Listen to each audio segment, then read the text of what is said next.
औज़ुबिल्लाहिमिनश्शैतानिर्रजीम बिस्मिल्लाहिर्रहमानिर्रहीम। दोस्तों साथियों अस्सलाम वालेकुम। आज 27 तारीख़ और सुप्रीम कोर्ट में एक अहम फ़ैसला होना है। जो मुज़ाकरात के नाम पर वक्त मांगा गया था सुप्रीम कोर्ट से इत्तेहादी हुकूमत ने, वो वक्त ख़त्म हो चुका है और 11:30 बजे आज 27 तारीख़ को सुप्रीम कोर्ट के चीफ जस्टिस की सरबराही में बेंच ने फ़ैसला करना है। जो मुज़ाकरात के नाम पर वक्त मांगा गया था उसमें मुज़ाकरात करने के बजाय मज़ीद सुप्रीम कोर्ट को मुतनाज़ा बनाने की कोशिश की गई है, सुप्रीम कोर्ट पर मज़ीद दबाव डालने की कोशिश की गई है और असम्बली के फ्लोर पर पूरी हुकूमत ने बाकायदा तौर पर ऐलान कर दिया कि हम सुप्रीम कोर्ट के फ़ैसले को नहीं मानते। सुप्रीम कोर्ट के हुक्म को मानने से मौजूदा हुकूमत इनकारी हो गई है। दोस्तों साथियों, बहैसियत सियासी वर्कर मैं ये समझता हूँ कि पाकिस्तान की तारीख़ में एक और वज़ीर आज़म आज नाअहल होने वाला है। शहबाज शरीफ को हमारी एस्टेब्लिशमेंट नहीं बचा सकेगी। यकीनन 1997 में नवाज़ शरीफ को तो बचा सकी। सुप्रीम कोर्ट पे हमला करना, उसकी पुश पर उस वक्त एस्टेब्लिशमेंट खड़ी रही। चीफ जस्टिस को सुप्रीम कोर्ट से बाहर फेंकना, जजेस साहिबान को चैम्बरों से निकाल के सुप्रीम कोर्ट से बाहर फेंकना 97 में, यकीनन 1997 में उस वक्त एस्टेब्लिशमेंट नवाज शरीफ के साथ खड़ी थी तो तौहीन अदालत नहीं हो सकी, वो समात ही नहीं हो सकी, वो केस ही नहीं चल सका क्योंकि सुप्रीम कोर्ट के ऊपर हमला किया गया। सुप्रीम कोर्ट के ख़िलाफ़ कोयटा बेंच के ज़रिए बगावत कराया गया, सुप्रीम कोर्ट को तकसीम कर दिया गया और इस्टेब्लिशमेंट पुश पे खड़ी रही। उस वक्त तो नवाज शरीफ को तो बचा सकी उस वक्त, लेकिन शहबाज शरीफ को मौजूदा इस्टेब्लिशमेंट नहीं बचा सकेगी। दोस्तों और साथियों, ये मैं बहैसियत एक सियासी वर्कर कह रहा हूँ। क्यों वक्त बदल चुका है, ये हमारी इस्टेब्लिशमेंट की समझ में ये बात नहीं आ रही है कि वक्त बदल चुका है। इस वक्त कौम फैसला कर चुकी है कि वो आइन के साथ खड़ी होगी, आइनी फ़ैसलों के साथ खड़ी होगी, इस मुल्क में आइन की बालादस्ती के लिए खड़ी होगी, कानून की बालादस्ती के लिए खड़ी होगी और चीफ जस्टिस के साथ खड़ी होगी। ये कौम फैसला कर चुकी है। तो भूल जाए इस्टेब्लिशमेंट कि वो शहबाज शरीफ को बचा सकेगी और शहबाज शरीफ भी भूल जाए और ये पूरा इम्पोर्टेड हुकूमत भी भूल जाए कि वो 1997 की तरह आईनी फ़ैसलों से इनकारी हो जाएंगे और अदालत को, चीफ जस्टिस को दबाव में ले आएंगे, मुतनाज़ा करेंगे उनके फ़ैसले को, अदालत को तकसीम करेंगे। यकीनन ये वो वक्त नहीं है। आज फ़ैसला होगा क्योंकि वाज़ेह तौर पर चीफ जस्टिस ने कहा था कि 14 मई का फ़ैसला, उससे हम 1 इंच भी पीछे नहीं हटेंगे। वक्त देता हूँ आपको मुज़ाकरात के लिए। अच्छी बात है अगर आप एक पेज पर आते हो और एक दिन इलेक्शन कराने पर मुत्तफ़िक होते हो तो यकीनन सुप्रीम कोर्ट भी कोई रास्ता निकाल देगी। हालांकि रास्ते आइन में नहीं निकलती है, लेकिन फिर भी सुप्रीम कोर्ट ने कहा कि मैं कोई ना कोई, उस बेंच ने कहा कि रास्ता निकालेंगे। दोस्तों और साथियों, मुकम्मल तौर पर सुप्रीम कोर्ट के हुक्म से असम्बली के फ्लोर पर इनकारी हो चुकी है मौजूदा इम्पोर्टेड हुकूमत। इस बात से आप अंदाज़ा लगा सकते हैं कि हमारी मुल्क की इस्टेब्लिशमेंट और इसके टट्टू हुकूमत इस नौबत तक पहुंच चुकी है कि मुल्क को अनार की इंतशार की तरफ धकेलना चाहती है, मुल्क में आईनी बहरान पैदा करना चाहती है और इदारों को अपने गिरफ्त में लेना चाहती है, कंट्रोल में लाना चाहती है और अपनी मर्ज़ी के फ़ैसले करवाना चाहती है। ये है हमारी मौजूदा इम्पोर्टेड हुकूमत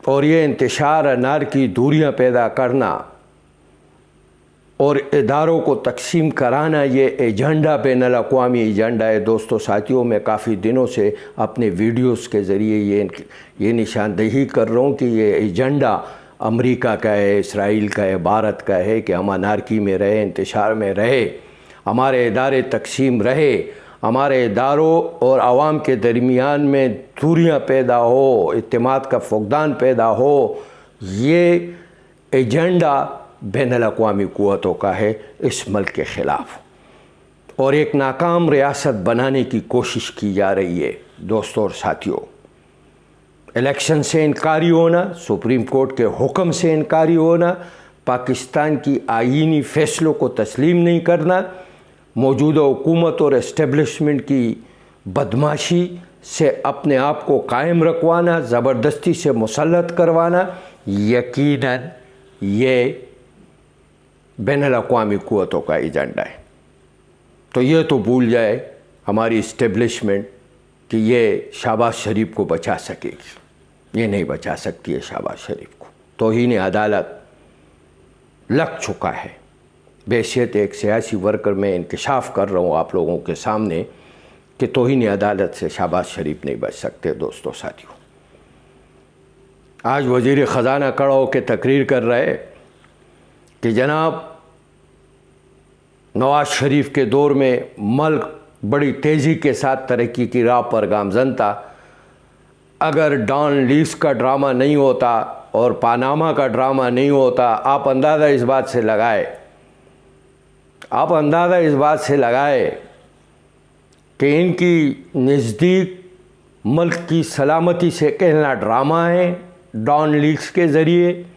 इसके नज़दीक पानामा के इंकशाफात जिसमें नवाज़ शरीफ के लूट मार की दास्तान आई थी, उसका एक सबूत कोर्ट में पेश नहीं कर सके कि लंदन में वो जो महल है वो किस तरह ख़रीदे गए।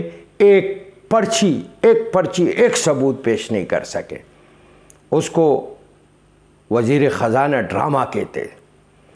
तो फिर मेमो गेट को भी ड्रामा कह देते, जिसमें नवाज़ शरीफ ने काला कोट पहन के अदालत में पेश हुआ था। यह भी कौम को बता देते वज़ीर ख़ज़ाना, यह भी बता देते कि वो ड्रामा किसका था, वो मेमो गेट का ड्रामा किसका था जिसमें नवाज़ शरीफ किसके कहने पे काला कोट पहनकर जो है अदालत के अंदर पेश हुए थे, कमीशन के सामने खड़ा हो गए थे। वो ड्रामा किसका था वो भी कौम को बताओ। और 40 साल पहले आपकी माली हैसियत क्या थी वो भी कौम को बताओ। और इस 40 साल में दुबई में, मलेशिया में और लंदन में बड़े बड़े प्लाजे आपने खड़े कर दिए, आपका कारोबार क्या है ये भी कौम को बताओ। ड्रामे आप लोगों ने इस मुल्क के साथ किए, इस मुल्क की कौमी सलामती को ख़तरे में डालते रहे। एक फ़ोन पर अमेरिका के एक फ़ोन पर आप ढेर हो जाते थे। एमल कांसी को एक फ़ोन पर आपने अमेरिका के हवाले किया था, इसहाक डार, वो भी बताओ। वो जिसको आप बहादुर लीडर समझते हो, वो बुज़दिल शख्स एक फ़ोन पर एमल कांसी को अमेरिका के हवाले कर चुका था। एक फ़ोन पर क्लिंटन के पैरों में पड़ गया था और कारगिल से इनकारी हो गया था। एक फ़ोन पर कलभूषण की गिरफ्तारी पर उसके मुंह नहीं खुल सके, एक लफ्ज़ नहीं कह सका। उसकी हुकूमत में गिरफ्तार हुआ था इसहाक डार साहब, आपकी हुकूमत में गिरफ्तार हुआ था कलभूषण, आज़िर सर्विस एजेंट रा का गिरफ्तार हुआ था आपके दौर हुकूमत में। और नवाज़ शरीफ जिसको आप बहादुर समझते हो, वो बुज़दिल शख्स एक लफ्ज़ भी भारत के ख़िलाफ़ नहीं बोल सका। ड्रामे तो आप करते रहे इस मुल्क के साथ, इस मुल्क के ख़जानों को लूटते रहे, ड्रामे करके एनआरओ लेते रहे, खोखले नारों से मुल्क के ऊपर मुसल्लत होते रहे। कर्ज उतारो, मुल्क सवारो, जाग पंजाबी जाग, तेरी पगनू लग गया दाग। ये खोखले नारे और ड्रामाबाजियाँ तो आप करते रहे 40 साल से इस मुल्क के साथ। और इस मुल्क के ख़जानों को लूटते रहे। दोस्तों और साथियों, ये है मौजूदा हुकूमत का किरदार। वो वज़ीर ख़ारिजा, उसकी तकरीर सुन ले आप। हम आइन के बानी हैं, तो भाई आप आइन के बानी हो, लेकिन ये इख्तियार आपको किसने दिया कि आप आइन से बालातर हो? ये इख्तियार आपको किसने दिया है कि आप आइन से बालातर हो? और एक नया जवाब पेश किया जाता है कि जी पंजाब असम्बली नहीं टूटती अगर अदालत से ये फैसला नहीं आता कि जो नाअहल हुए उनको वोट का इख्तियार नहीं है। यानी आप अंदाज़ा इस बात से लगाए कि जिस गैर आइनी इक़दाम से वो नाअहल हुए थे, यानी तहरीक इंसाफ के टिकट पर जीत कर वो इत्तेमाद का वोट हमजा शरीफ को दे, जो कि एक गैर आइनी इक़दाम है, और अगर सुप्रीम उस गैर आइनी इक़दाम को मुअत्तल करती है तो ये कहते हैं कि जी सुप्रीम कोर्ट को किसने हक दिया?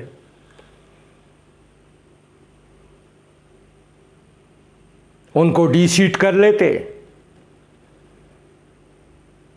लेकिन वोट के बारे में नहीं पूछते।